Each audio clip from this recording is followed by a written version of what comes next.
এটা আল্লাহর ডাক। আল্লাহ বলেন, বান্দা কে রে তোরে আমার থেকে আলাদা করলো? কেন রে তুই আমারে ছাড়লি? আমি কি দোষ করছি?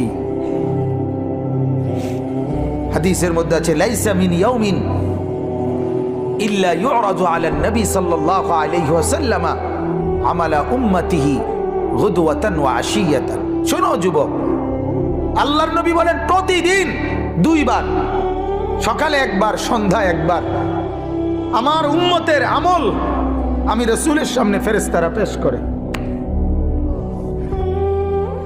হায় হায়, নবীর সামনে তোমার নাম উচ্চারণ হয়, ফেরেশতা বলে, ইয়া রাসূলুল্লাহ, একটা সেজদা দেয় নাই, একটা সেজদা,